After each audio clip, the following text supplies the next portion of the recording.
Patriarchs and Prophets, chapter 8. After the flood. The waters rose 15 cubits above the highest mountains. It often seemed to the family within the ark that they must perish, as for 5 long months their boat was tossed about, apparently at the mercy of wind and wave. It was a trying ordeal, but Noah's faith did not waver, for he had the assurance that the divine hand was upon the helm. As the waters began to subside, the Lord caused the ark to drift into a spot protected by a group of mountains that had been preserved by his power. These mountains were but a little distance apart, and the ark moved about in this quiet haven and was no longer driven upon the boundless ocean. This gave great relief to the weary, tempest-tossed voyagers. Noah and his family anxiously waited for the decrease of the waters, for they longed to go forth again upon the earth. 40 days after the tops of the mountains became visible, they sent out a raven, a bird of quick scent, to discover whether the earth had become dry. This bird, finding nothing but water, continued to fly to and from the ark. 7 days later, a dove was sent forth, which, finding no footing, returned to the ark. Noah waited 7 days longer and again sent forth the dove. When she returned at evening with an olive leaf in her mouth, there was great rejoicing. Later, Noah removed the covering of the ark and looked, and behold, the face of the ground was dry. Still, he waited patiently within the ark. As he had entered at God's command, he waited for special direction to depart.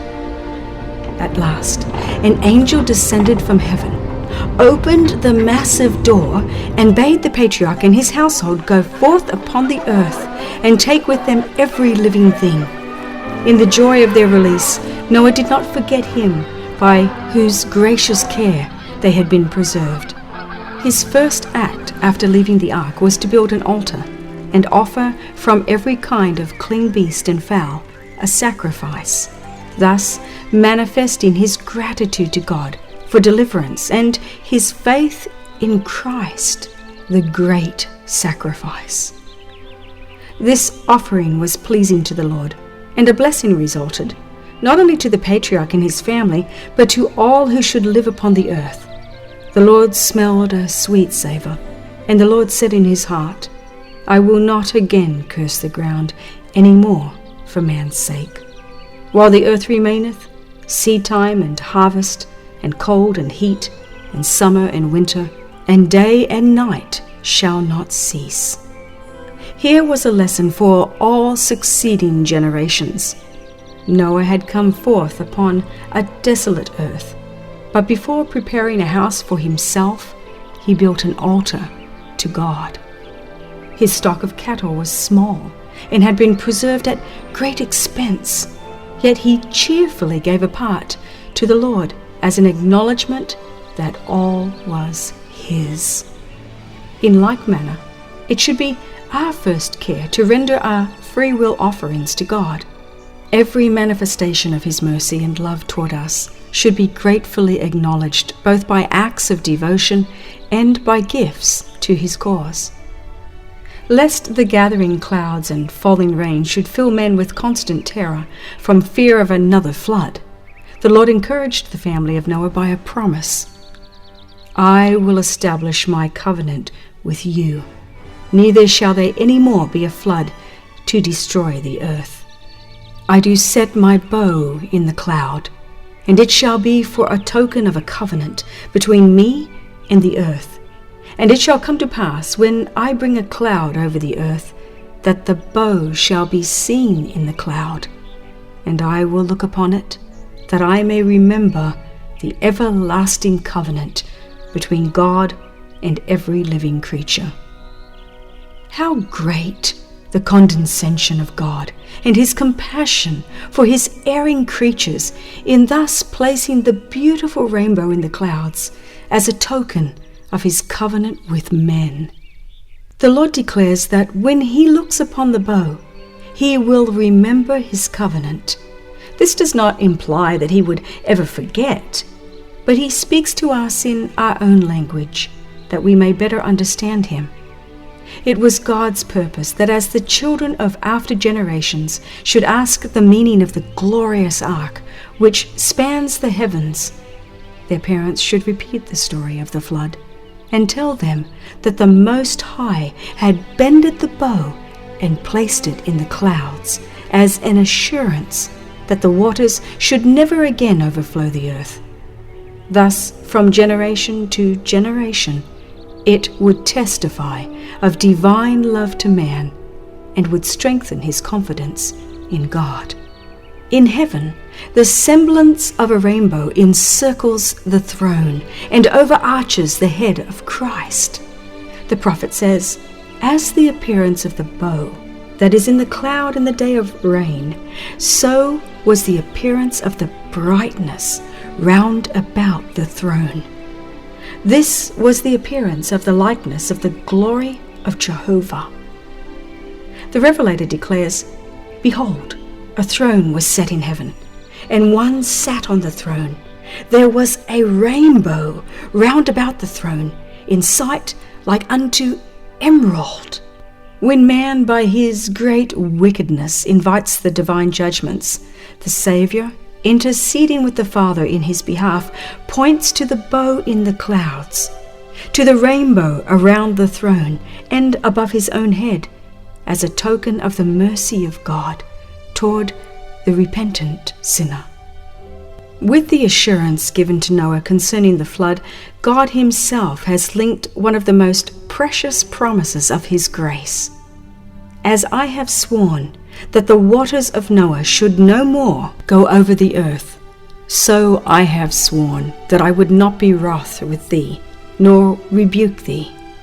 For the mountains shall depart, and the hills be removed, but my kindness shall not depart from thee, neither shall the covenant of my peace be removed, saith Jehovah that hath mercy on thee."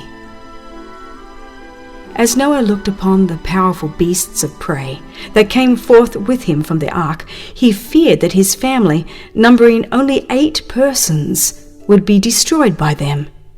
But the Lord sent an angel to his servant with the assuring message, "The fear of you and the dread of you shall be upon every beast of the earth, and upon every fowl of the air, upon all that moveth upon the earth, and upon all the fishes of the sea.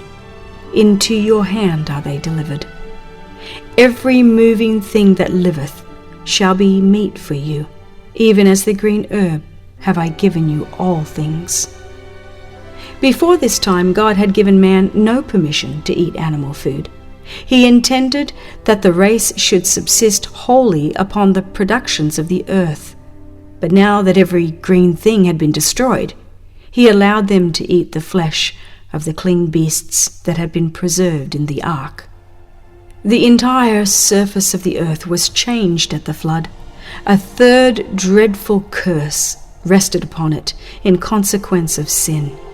As the water began to subside, the hills and mountains were surrounded by a vast turbid sea. Everywhere were strewn the dead bodies of men and beasts. The Lord would not permit these to remain, to decompose and pollute the air. Therefore he made of the earth a vast burial ground. A violent wind, which was caused to blow for the purpose of drying up the waters, moved them with great force, in some instances even carrying away the tops of the mountains and heaping up trees, rocks, and earth above the bodies of the dead. By the same means the silver and gold, the choice wood and precious stones, which had enriched and adorned the world before the flood, and which the inhabitants had idolized, were concealed from the sight and search of men. the violent action of the waters piling earth and rocks upon these treasures, and in some cases, even forming mountains above them. God saw that the more he enriched and prospered sinful men, the more they would corrupt their ways before him. The treasures that should have led them to glorify the bountiful giver had been worshipped, while God had been dishonored and despised. The earth presented an appearance of confusion and desolation impossible to describe. The mountains, once so beautiful in their perfect symmetry, had become broken and irregular. Stones, ledges, and ragged rocks were now scattered upon the surface of the earth. In many places, hills and mountains had disappeared, leaving no trace where they once stood, and plains had given place to mountain ranges. These changes were more marked in some places than in others. Where once had been earth's richest treasures of gold, silver, and precious stones, were seen the heaviest marks of the curse. And upon countries that were not inhabited, and those where there had been the least crime, the curse rested more lightly. At this time, immense forests were buried. These have since been changed to coal, forming the extensive coal beds that now exist, and also yielding large quantities of oil. The coal and oil frequently ignite and burn beneath the surface of the earth. Thus, rocks are heated, limestone is burned, and iron ore melted.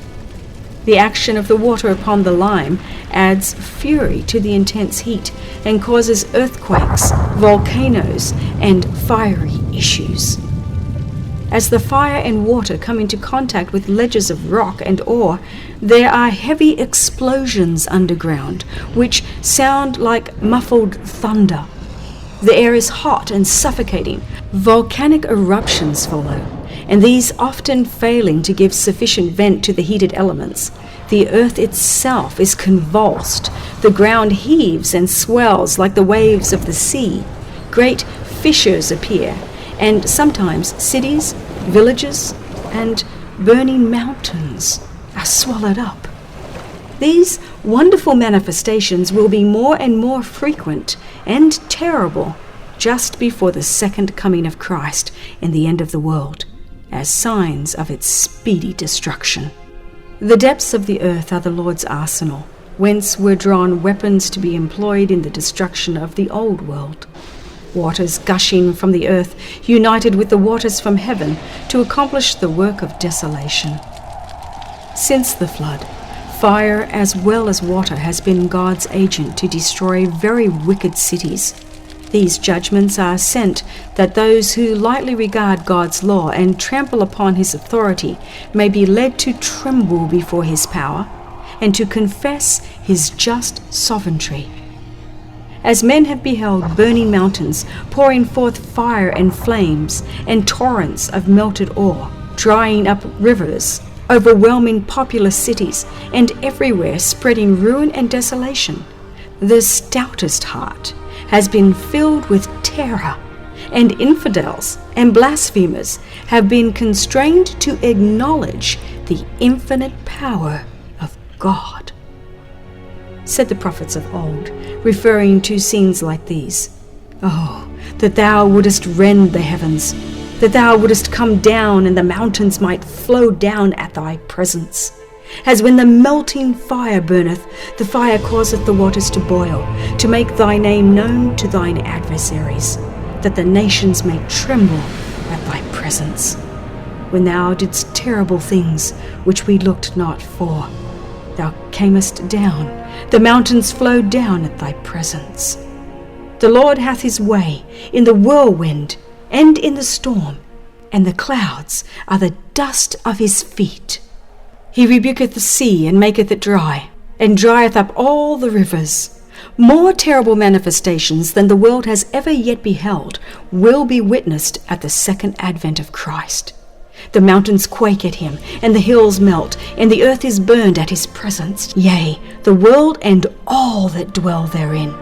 Who can stand before his indignation? And who can abide in the fierceness of his anger? Bow thy heavens, O Lord, and come down. Touch the mountains, and they shall smoke. Cast forth lightning, and scatter them. Shoot out thine arrows, and destroy them. I will show wonders in heaven above, and signs in the earth beneath, blood and fire and vapor of smoke. And there were voices, and thunders, and lightnings, and there was a great earthquake, such as was not since men were upon the earth, so mighty an earthquake and so great. And every island fled away, and the mountains were not found. And there fell upon men a great hail out of heaven, every stone about the weight of a talent. As lightnings from heaven unite with the fire in the earth, the mountains will burn like a furnace, and will pour forth terrific streams of lava, overwhelming gardens and fields, villages and cities. Seething molten masses thrown into the rivers will cause the waters to boil, sending forth massive rocks with indescribable violence, and scattering their broken fragments upon the land. Rivers will be dried up, the earth will be convulsed. Everywhere there will be dreadful earthquakes and eruptions. Thus God will destroy the wicked from off the earth, but the righteous will be preserved in the midst of these commotions. As Noah was preserved in the ark, God will be their refuge, and under his wings shall they trust. Says the psalmist, because thou hast made the Lord, which is my refuge, even the Most High, thy habitation, there shall no evil befall thee. In the time of trouble he shall hide me in his pavilion. In the secret of his tabernacle shall he hide me. God's promise is, because he hath set his love upon me, therefore I will deliver him. I will set him on high, because he hath known my name.